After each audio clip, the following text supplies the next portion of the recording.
Wait, what? So this happened. I'm Rachel Velis, and this is the podcast Hell is Not the End, although it feels like just the beginning sometimes. Is anything really the end, though? This podcast is meant to explore the limitless possibilities of one's own soul. Why do people do bad things? Why are there countless happenings beyond understanding? Why, when we are cautioned not to do something, do we just do it anyway? The definition of curiosity, a strong desire to know or learn something. There you have it. I will curiously explore why. Hell is not the end. Frances Marion Parker, affectionately known as Marion, was born October 11, 1915, to Geraldine and Perry Parker. She had a twin sister, Marjorie, and an older brother, Perry Jr. On December 15, 1927, a man claiming to be a co-worker of Marion's father, Perry, asked to take Marion to see her father, stating that Perry had been in a car accident and wanted to see his daughter. Marion is dismissed from her classes by the school. Strange that he didn't mention the father wanting to see Marjorie as well, nor did the school inquire about this. The school actually allows this unknown person to check Marion out. It would later be said that the man who came for Marion seemed so sincere and even disarming. To that I say, what fresh new hell is this? Marion would be reported missing later that day. The very next day, the first of several ransom letters would arrive by telegram to the Parker house. The first telegram/ransom letter from Pasadena demanded $1,520 gold certificates and said, "Do positively nothing till you receive special delivery letter," and it appeared to have Marion's signature on it. Very shortly after, another telegram ransom letter would arrive from Alhambra, read, "Marion secure. Use good judgment. Interference with my plan, dangerous." This telegram would be signed George Fox. Any communication the abductor sent to the family would be signed Fate, Death, or the Fox. More telegrams would follow very quickly. Very clearly stated in the letters, no one will ever see the girl again, except the angels in heaven. This letter signed Fate and continued the Greek word for death at the top of the letter. Through the telegram correspondence, a meeting location would be established late in the evening for Marion's father, Perry, to deliver the ransom. Before Perry leaves to deliver the ransom, he records the serial numbers of all the bills, just in case they can be identified in any future exchanges, hopefully allowing the bills to be tracked by law enforcement and catch the abductor. Perry waits at the location for hours for nothing. The next day brings more of the same. Several more telegrams arrive. The first telegram that arrives expresses anger at Perry for letting the national press know of the situation. He also shames him for allowing the police to follow and spy on the exchange. Another telegram would state this day, December 17th, would be the last day before he would kill Marion. Attached is a letter written by Marion asking her father to comply with the abductor's wishes, which meant meeting with the abductor alone, no police. Perry tells all this to the police, and after much convincing, he is allowed to meet alone with the police. Fearing for his daughter's life, Perry was willing to take the chance on his own life. Two further telegrams arrive. First one reads, "PM, Parker, please recover your senses. I want your money rather than to kill your child. But so far you've given me no other alternative." Signed, Fox Fate. The second telegram, "Fox is my name. Very sly you know. Set no traps. I'll watch for them. Get this straight. Remember that the life hangs by a thread.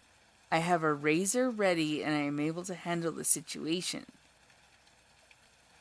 Later that evening, Perry gets several phone calls from the abductor to establish a new meeting place for the exchange. At 7:15 p.m., the abductor calls for the last time, telling Perry to leave his house and meet him immediately to the new established location, assuring him that he knew Perry's car. Perry arrives just around 8 p.m., alone with his ransom money, He is confronted by the abductor a few minutes after he arrives. He was driving a Chrysler coupe and pulls up next to Perry's car. He held him at gunpoint with a sawed-off shotgun, a bandana covering most of his face. During the exchange, Perry sees Marion in the passenger seat. He calls to her, but she does not respond. She is concealed up to her neck with clothing. Her eyes are open. Perry assumes her abductor has possibly drugged her. Perry hands over the money. The abductor puts his car in gear, moves forward, pushes Marion out of the car, and then speeds away. It has been reported the abductor then yells, "There's your daughter," before shoving Marion onto the street. It is at this moment Perry realizes that Marion is dead. He calls the police. They recover her body from the street and perform an autopsy, which is performed around 9 p.m. the same night. Everything about the exchange went so wrong, so fast. The coroner would state that Marion had in fact been dead for 12 hours. Both her arms and both her legs were missing. She had also been disemboweled. Her lower torso had been stuffed with a towel of a man's shirt. Marion's eyes had been kept open by piano wires to give the illusion that she was still alive. The next morning, December 18th, a man walking in Elysian Park finds the remains of 2 arms and 2 legs, wrapped in newspaper, lying scattered in the streets. Small limbs as if belonging to a child. The remains are soon identified as Marion's. A massive manhunt for Marion's abductor turned killer would begin the very night she was found. It involved over 20,000 police officers and American Legion volunteers. A reward of $50,000 is offered for the capture of Marion's killer, dead or alive. Whoa. The reward would be later increased to $100,000. Thanks to contributions donated by the public, on December 20th, Marion's killer Chrysler was found abandoned and also been reported as stolen in San Diego. Fingerprints were lifted from the car door. Several suspects were considered at this time, but were all soon cleared as the person responsible for letting Marion go with her killer confirmed none of them looked like him. Working past my anger at this entire situation, I'd love to just lash out and say, what would she know? But for the moment, since she did have a valuable insight, I will bite my tongue. Police trace a mark on the towel stuffed in Marion's torso to the Bellevue Arms apartments, where they would interview several tenants. The fingerprints that were lifted on the Chrysler would lead back to 19-year-old William Edward Hickman, born February 1st, 1908, and a former co-worker of Perry Parker. Both Perry and William worked at the same bank in Los Angeles, where Perry was an assistant cashier and William was an officer. A year prior to Marion's murder, William had been arrested on a complaint made by Perry. William had stolen and forged checks equaling $400. William was convicted and sentenced to probation. He spent 6 months living with his family in Kansas City, Missouri, before going back to Los Angeles. Other fingerprints were lifted from the ransom letters and positively identified as William's. It was uncovered that he was a recent tenant addition to the Bellevue Arms apartments, moving in under the false name of Donald Evans. An examination of his apartment would reveal bloody footprints, possibly indicating a crime. Partly burnt handwritten ransom letters as well as newspaper clippings surrounding the abduction and murder are also found in the apartment. Other tenants in the building would later state that William wasn't home when the other tenants were interviewed, so they missed that one. Also, they interviewed a janitor who said that William was carrying several packages of the Chrysler.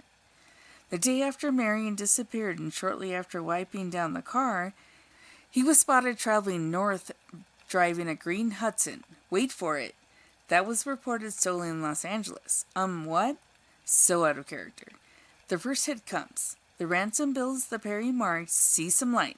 In Seattle, Washington, William will use 2 of the $20 gold certificates at a haberdashery to purchase clothes on December 21st. Slight delay in reporting. William is spotted in Albany, Oregon, getting gas. He was reported to the police by a gas station attendant who saw an article in the paper saying that he was most likely driving a green Hudson. William is spotted in Portland, Oregon, on December 22nd, again getting gas. The gas station's proprietor reports to police that he indicates the direction he left was east towards Columbia River Gorge. William had gotten rid of the Hudson, California plate for a Washington plate. William is arrested on December 22, 1927 in Echo, Oregon, after a frantic car chase. Officers had recognized him from wanted posters. 1,400 of the ransom gold certificates from Perry are discovered in the green Hudson. At the time William is arrested, he tells the arresting officer, "Some fiend killed her. I don't know who he is," right before stating, I did it because I wanted to pay off my way through college. While detained in a county jail in Oregon, William confesses to only participating in the abducting of Marion. He had 2 accomplices who in fact carried out the murder. He told a detailed account to a journalist about the participation, but how he did not commit the murder. He claims that he actually spent time with Marion, making her comfortable, going to a couple movies with her. He took responsibility for the telegrams, the ransom notes, and all the phone calls, but the murder was not his doing.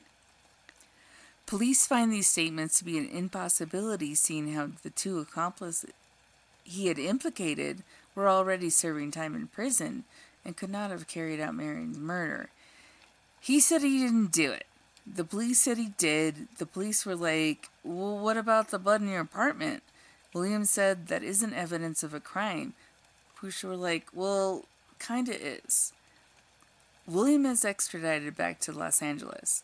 He confesses to another unrelated murder and a few armed robberies. He then also realizes that his sham of a story involving his imaginary accomplices isn't to be believed. Only then does he explain the most gruesome details of Marion's murder.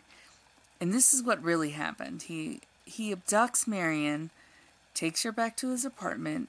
He blindfolds her and ties her to a chair. He strangles her until she is unconscious. He then decides to hang her body upside down over his bathtub. He slits her throat and lets her body drain of blood. He cuts off her arms, then cuts off her legs, and then disembowels her. During this most horrific action, the body jerks with such force it flies from hanging over the tub. This suggests in a very real way, Marion may have still been alive. Ugh. He wraps the arms and legs individually in the scattered newspaper that will soon be discovered in Legion Park, temporarily storing the torso in a suitcase. He did go see a film, yes, alone, where he couldn't focus and cries throughout. Whatever. Cry me a river, you selfish murderer. It's only later that William realizes that Marion's father, Perry, may in fact want to see his daughter alive when they meet for the exchange. Sounds like someone didn't get whipped with a smart stick. What a selfish dummy. So he attempts to reconstruct a living Marion. William assures the police that Marion felt perfectly safe. It happened so sudden and so unexpectedly to her, so she didn't suffer. What a dick. Enter the Conspiracy Corner.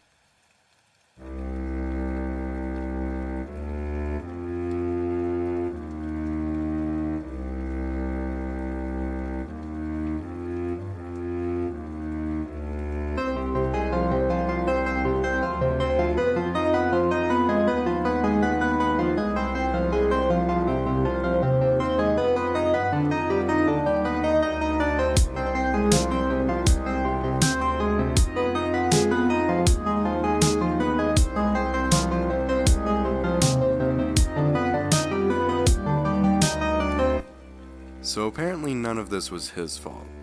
He was under the direction of a supernatural deity named Providence. So enter the guilty by insanity plea, well, naturally. The defense pleads his mental illness and blames this influence on his grandfather's zealot.